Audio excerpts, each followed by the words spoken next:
Welcome to Future Knowledge, a podcast about knowledge, creativity, and policy, brought to you by the Internet Archive and Authors Alliance. In our digital world, data is power. And guess what? Companies know that, especially those that hoard our data and use intimidation, aggression, and force to maintain influence and control. So what can we do about it? Hi, everyone. I'm Chris Freeland, and I'm a librarian at the Internet Archive.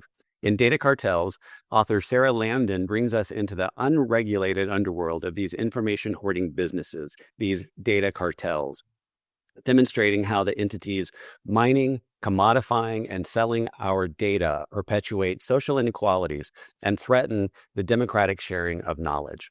Chatting with Sarah today will be Heather Joseph, the executive director of SPARC. That's the Scholarly Publishing and Academic Resources Coalition.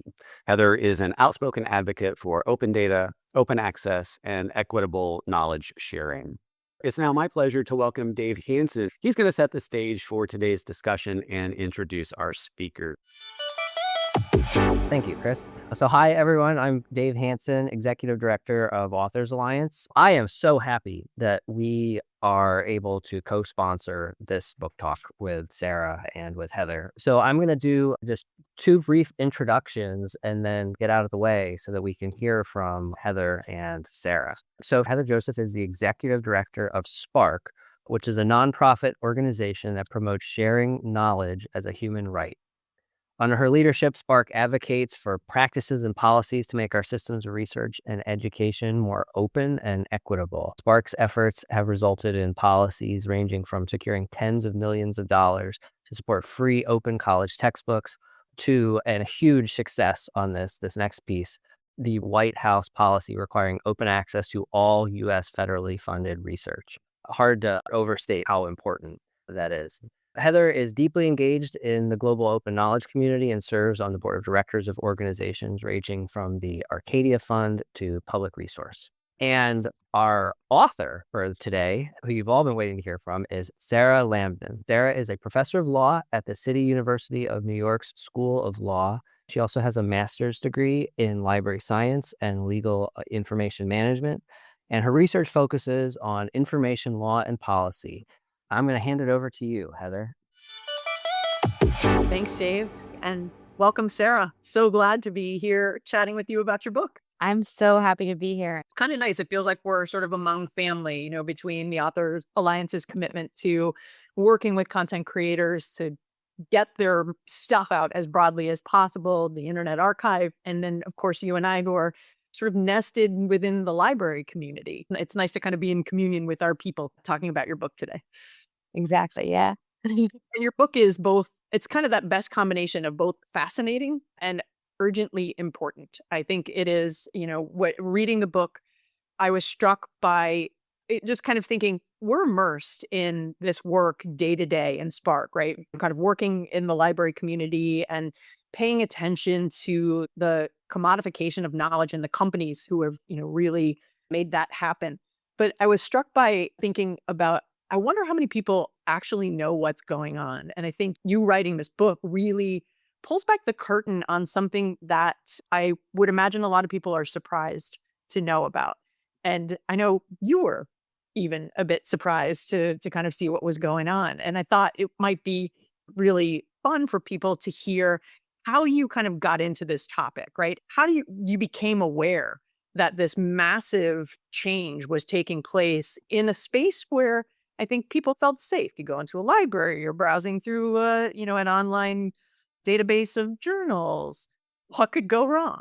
So curious, Sarah, tell us a little bit about you and how you came upon this. Yeah, no, that's a great question. And it's true. The reason I wrote this book is because I learned a lot of things that were very interesting and surprising to me as a librarian. And I thought, okay, if I'm just learning about these things, then I imagine a lot of other people don't know about them yet. And that's actually why I wrote the book. So to rewind to the start of kind of how I came across this information, because I have an information science background and a law background, but I'm not, I never worked in the tech industry. I helped build Bloomberg Law, but that was more of a librarian role than a tech role. You might want to come back to that. Yeah, I'm like, that's as close as I got. But yeah, I write about Bloomberg LP in the book too, because I think it's really interesting. Because the book is kind of like a walk down memory lane of all of the places I've been at. It talks about law libraries, it talks about academic information, it talks about financial data and news. But yeah, so when in 2017, I was a law librarian. Like Dave, I came from a law library background and I'd worked in some law firms. I'd helped, work on Bloomberg Law. And then I was an academic law librarian. And the main part of my job was training law students and helping faculty to use two major legal databases, Westlaw and Lexis. Those are the gold standard legal information companies in the United States. And they're kind of a duopoly. They're by far the most prominent, dominant legal information publishers and platforms. And they're rules of the trade, right? For Yeah. lawsuits, right? You have to have these things, right? Everybody's Exactly. Yeah, there is no other set of systems that judges, courts, legal scholars, researchers, law firms use. And some judges go as far as to require citations from Westlaw or Lexis. They won't take other companies and other publishers citations. Like they're really the gold standard is as standard as a gavel or a rope. There's Westlaw and Lexis. Yeah, and so my job, when I first started teaching or being a law librarian, there were paper resources. There was kind of, you would go to bookshelves. But by the time it was 2017, I really felt like I was kind of a glorified Westlaw and Lexis representative. Like, really, I was just teaching those two products because they really had overrun legal information. And in 2017, the Trump administration had just come into power, and ICE, Immigration and Customs Enforcement, was a big agency that was in the news a lot for controversial and kind of problematic reasons, right? We were learning that ICE was being directed to separate families at the border and that children were being kept in some pretty horrible conditions at detention centers. And so ICE was in the news a lot, and there was a lot of concern around what ICE was doing. And so a couple of tech reporters noticed that ICE was going to build an invasive data surveillance system. And they were smart, they were intrepid, and they made a FOIA request with ICE for the list of tech companies that attended the informational investor day to learn how to participate in making the surveillance system. And two of the companies that had a lot of attendees at this investor day were Thomson Reuters and LexisNexis. And Thomson Reuters is Westlaw's parent company, and LexisNexis is Lexis Law. And so I saw this news article and I saw kind of the signatures of these attendees, and I was really startled and confused because I didn't understand how Lexis and Westlaw would be doing ICE surveillance. Like, I didn't understand what their role would be. And I was concerned, as somebody who works at the University of New York, which has a big immigrant population, and a lot of my students go into immigration law. And I wondered what the implications of these companies working with ICE were and giving data as a librarian. This all felt very uncomfortable to me. And my colleague, so the person in the office next to me, another amazing law librarian named Yasmin Sokar Harker, it was uncomfortable to her too.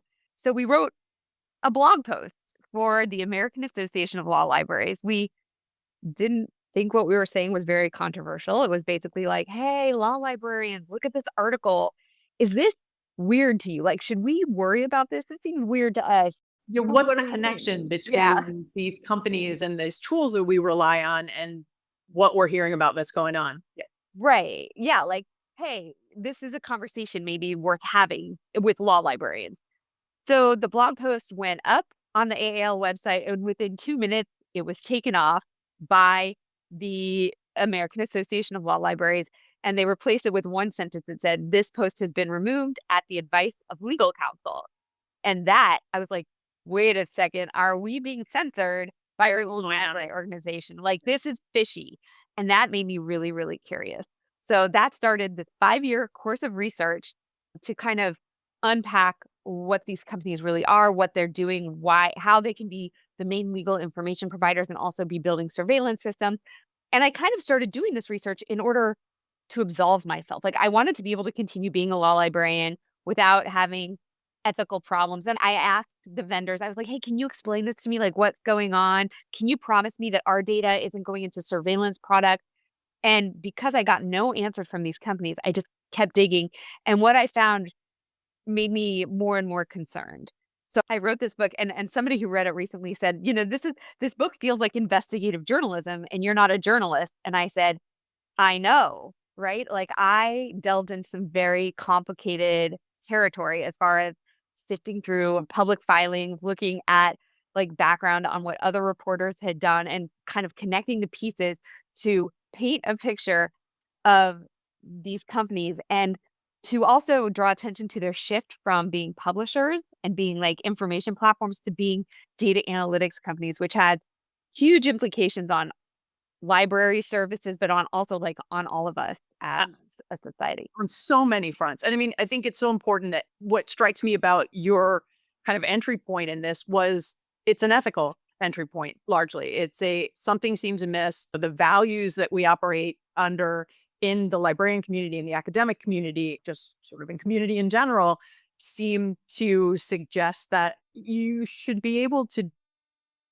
follow an intellectual thread with some semblance of privacy, that you shouldn't be worried about who's looking over your shoulder as you're reading something, whether you're a law student in a law library or you're a student at a community college or just somebody looking up information from your public library or a digital library like the Internet Archive, right? I think we all assume this is something that we should have the ability to do.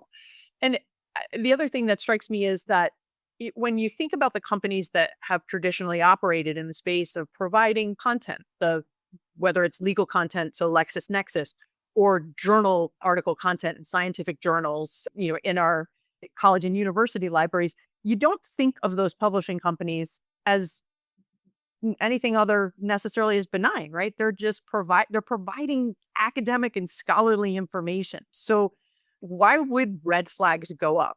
And I want to pull a little bit on the threads about what you just talked about why should red flags go up? And as these, I think I want to make sure folks that are listening to this talk understand that the companies that Sarah writes about, the RELX, Elsevier, the sort of collective companies that make up the journal publishing space, and then the companies that are in, the academic textbook space as well, it's big business, right? It's roughly $10 billion a year in revenue for academic journals, roughly $10 billion again for textbooks that are used in an academic environment. These aren't mom and pop companies that are sharing information for the fun of it or to share information. They're businesses, they're driven by profit margins. They're companies doing what companies do.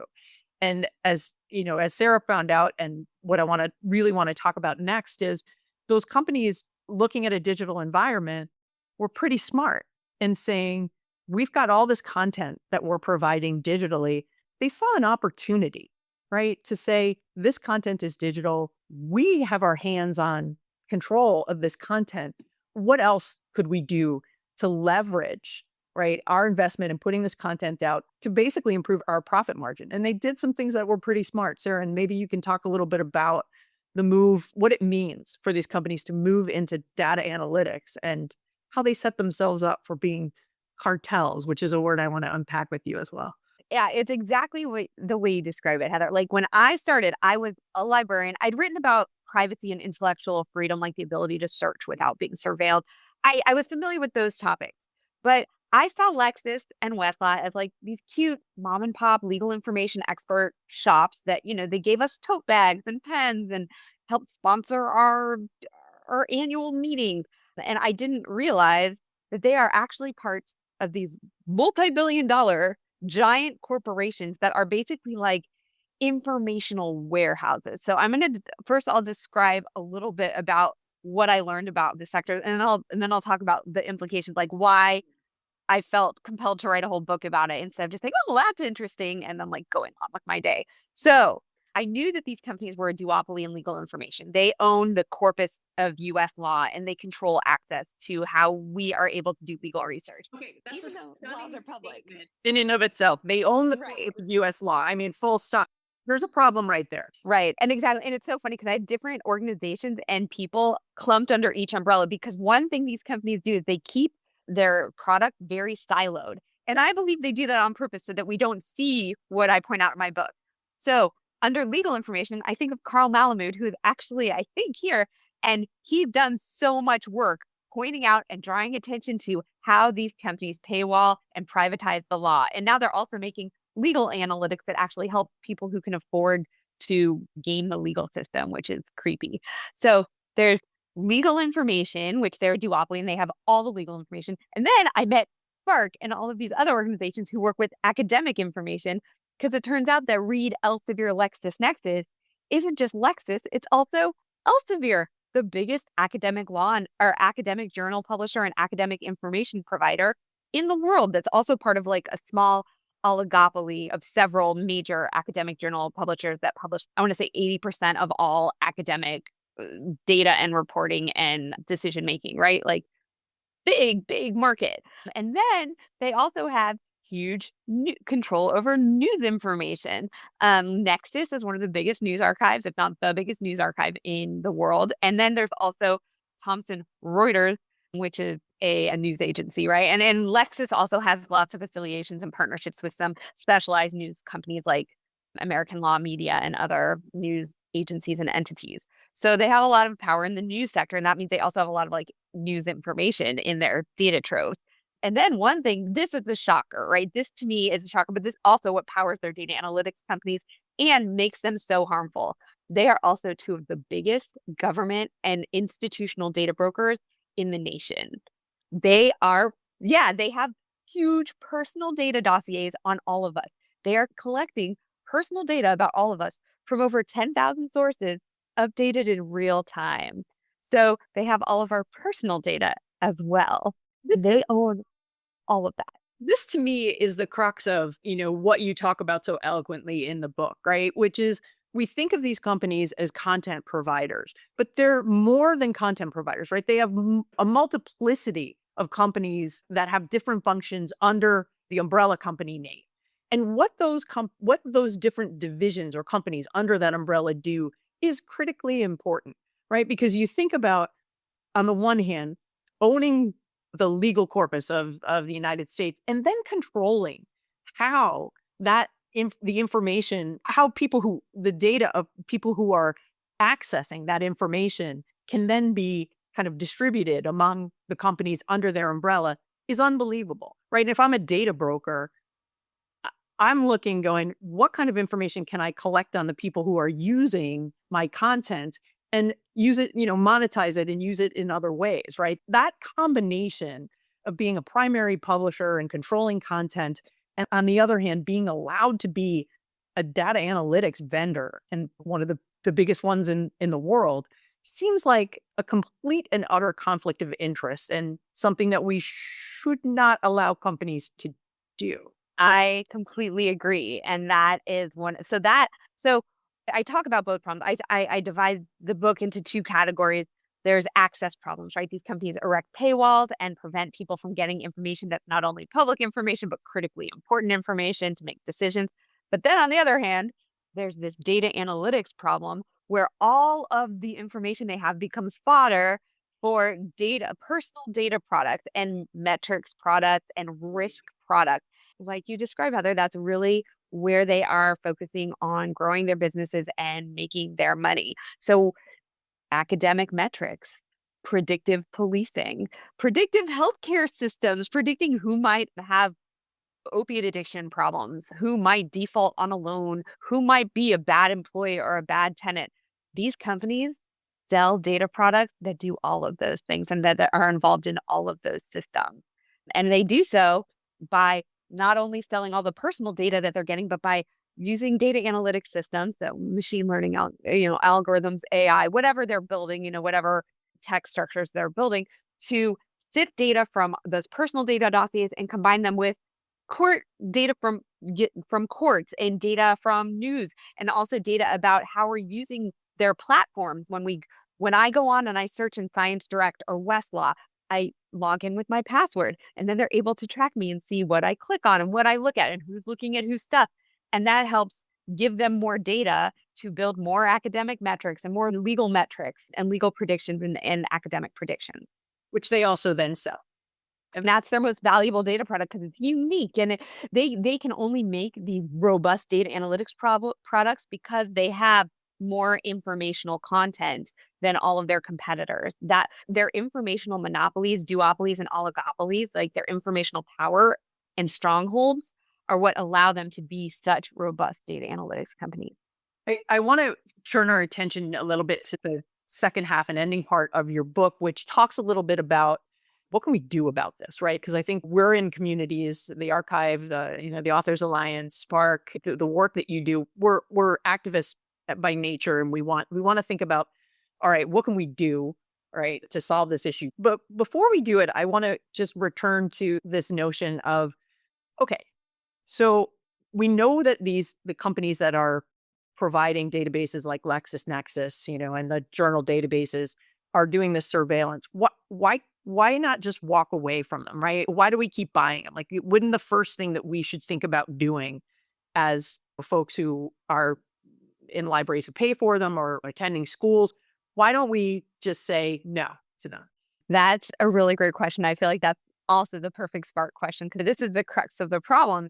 It is kind of the power of monopolists and information strongholds.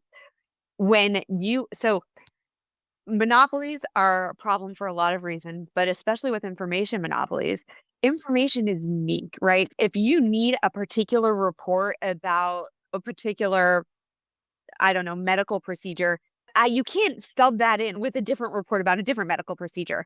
And these companies have the information that we need, right? They have the most information. And the platforms and publishers with the biggest information troves win because we need them. And especially academic communities and research communities need access to as much of that information as possible. So like when I unearthed the fact that Westlaw and Lexis were connected to companies doing major ICE surveillance work, my first thought was, oh my gosh, we have to stop using these products. But because all lawyers use these products and because they have most of the best legal information, we can't stop using them and still be doing our legal work, right? So it leaves all of these immigration advocates. It's terrible that as they write briefs arguing against these companies' ICE work, they're looking up their information in Westlaw and Lexis. They have to. Yeah, I think it's so important for folks to understand that when we talk about monopolies in the information space, it's because companies have commoditized knowledge, which you can't substitute, right? As Sarah, there's no, it's not like you're buying a car and you can just say, I'm looking for these features in this law paper or this scientific article. So let me find the cheapest copy that has the best sort of, as much of it as I need. If I can't afford this piece, I'll go here. There's no doing that. And that monetization of knowledge is a fundamental issue that when we talk a little bit more about, some of the suggestions for how can we unwind this, it also speaks to the title of your book, right? This isn't called data brokers who are doing bad things, right? Or companies acting in their self-interest for film at 11. You call this data cartels. And I'm wondering if you can talk a little bit about, that's a very specific word and a very significant word. Yeah, it's funny. It's a word that when I was like proposing the book, I was very comfortable with it. But then when I realized, I was like, oh, I have to really explain this because it's kind of like almost an allegation. It's like, oh, it's a powerful word. So yeah, I think we see kind of evidence of this cartel-like behavior in the fact that the monopoly. One of the reasons that the Federal Trade Commission exists and that we have antitrust laws is to break up monopolies because monopolies harm consumer choice. They take away consumers' ability to choose and to walk away from bad companies that are doing bad things, right? Rewind two questions ago to why don't we walk away? Right. It's a classic monopoly problem, right? And when I started researching kind of not only the scope and the role that these companies were playing, I kept falling into other types of, I kept looking at analogies, big tech analogies. And one of the closest analogies I found was actually in a book by this reporter who wrote about the big 5 media companies. He's a journalist, so he was writing about journalism. His name is Ben Bagdikian, and he compared the media companies to cartels. He said they are cartels. And he said, well, I'll describe, I'm not going to say what he said. I'll say that, and because I think it's a very good quote. But he described, but cartels are, from an antitrust standpoint, we think of cartels as drug cartels because that is the world we hear about them in because that is exciting. It is racy. It is it is dangerous, and we like watching drama films. Yeah, like we like watching films about them. It is interesting. But cartels is actually a technical antitrust term, and there are a lot of cartels that aren't drug cartels. So cartels are like pods of major dominant companies that work in the same market, and they work together to dominate a particular market or a particular type of product or a particular chain, a supply chain. And they do so using kind of aggressive bullying, but mostly concerted efforts. Now, it's very hard to discover a cartel or to say something is a cartel, because usually those agreements aren't explicit. Like, you're not going to find like, oh, and then Relics talked to Thomson Reuters and they talked to Clarivate and they all made this decision. That's never going to be recorded, right? There's like a historical quote about cartels about how like these companies will walk into a conference room and then they'll come out and you'll never know what was said in the conference room, but then things will start happening, right? That seem somehow that seem a bit lockstep. And the way Ben Bagdikian described like media companies is that they compete with each other, right? They work in like it would seem like Lexus and Westlaw are competitors, and they are in many ways. They both want to win, right? But when they talk about the direction that their industry is headed and the direction that their markets are headed, they talk in one voice, right? And these companies are in a way that works in a very interlocked way. They are pivoting from publishing towards data analytics. They are changing the way our information systems work and the way their markets work. And they are acting in a way that drives us from information access to these kind of closed walled garden data analytics systems that exploit our personal data and limit access to certain types of information.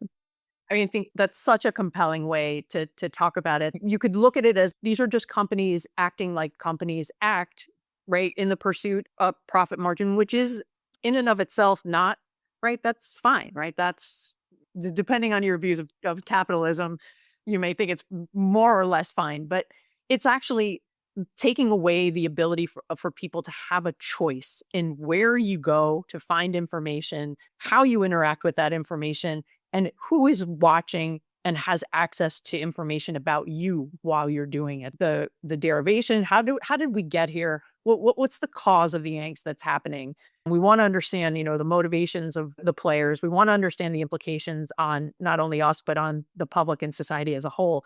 And then we always want to turn to what can we do, right? How do we change the system? Is it possible for, the folks that are on this webcast, for folks at Internet Archive, Authors Alliance, at SPARC, what can we do? And what do the solutions look like? Are they technical solutions, right? We're talking about a digital environment. Are they legal solutions? Do we sue the snot out of them? Are they regulatory solutions? Are they legislative solutions? Your book gets into a series of different actions that we can think about taking. And I'm curious if you never want to ask a parent if they have a favorite child, but if you have a favorite solution, or, maybe you can pick one to start with. Yeah, I mean, so yeah, there's not this solution or this problem covers a lot of different types of information, and it covers a lot of issues like information access, data privacy. So one thing I make clear in my book is there's not one magic solution, right? There's not like one law that we're going to pass and it's going to fix all of information flows and information access. It's all going to be perfect. When intellectual freedom will be saved. I know that would be, if there was a solution like that, I would have definitely called for it in my book.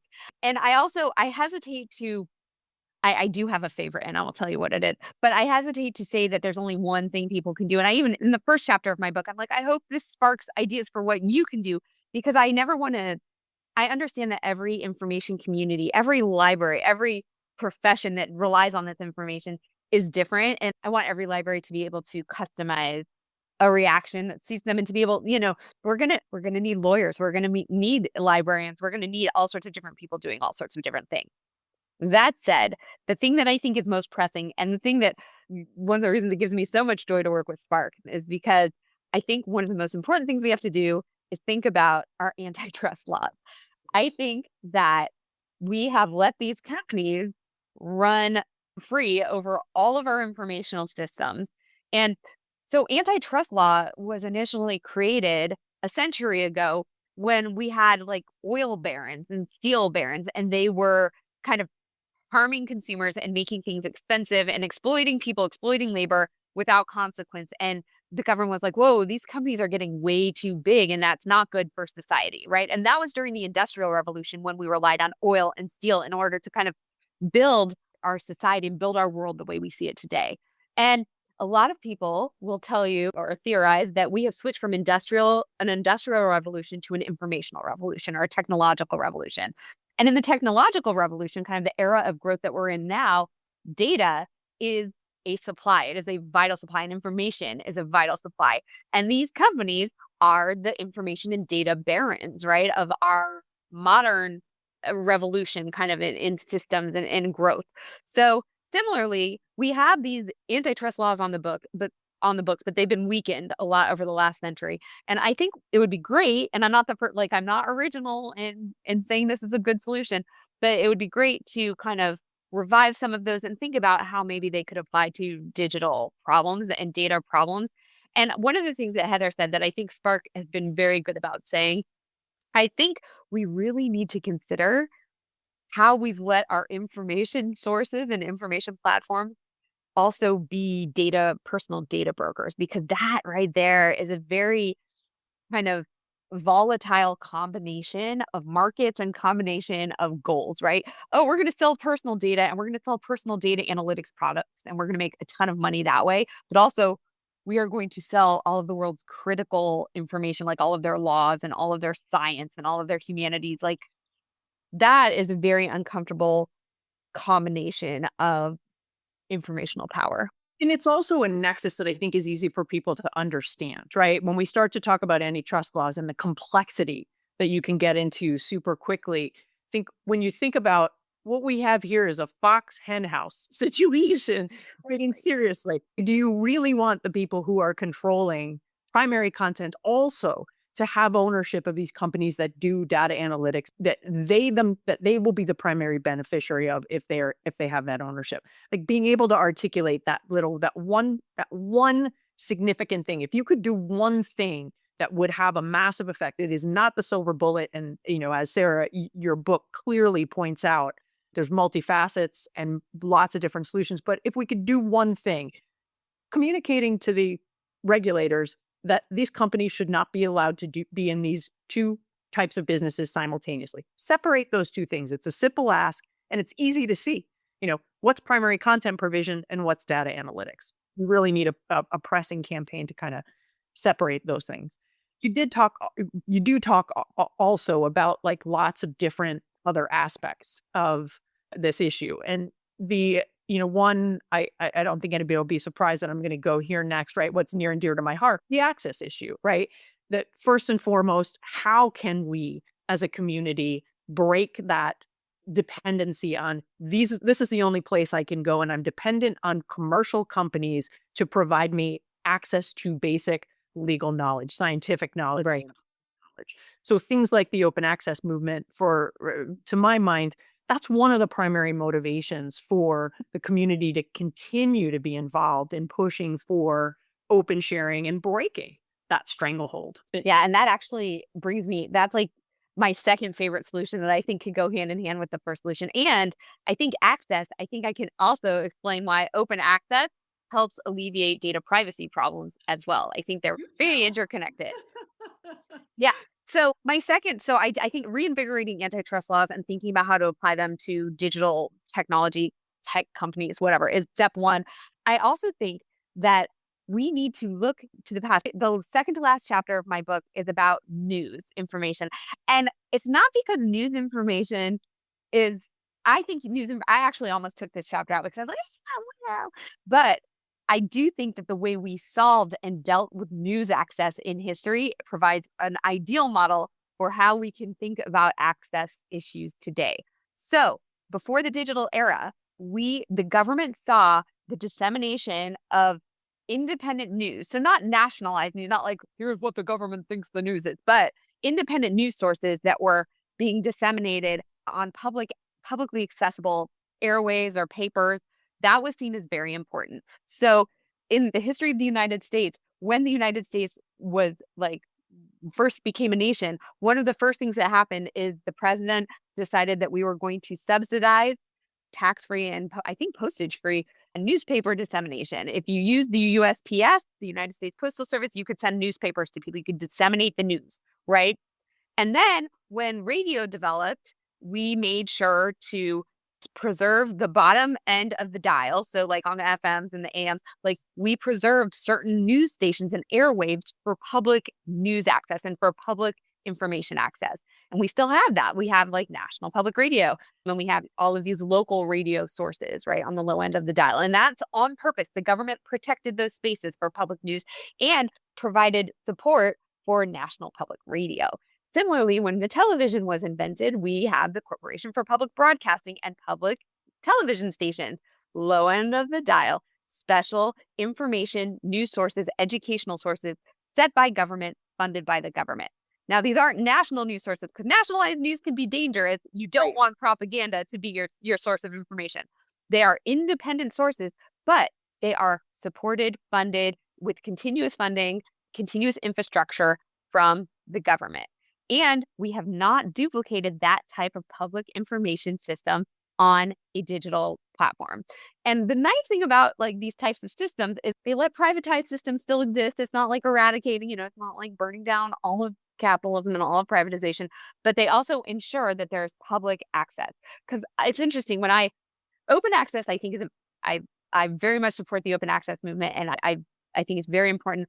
But one of the things I noticed, so I was a law librarian and I kind of came into the open access movement like while working on this book, like in 2018, I was like, what is all this? What's happening over in Skullcom? This is interesting.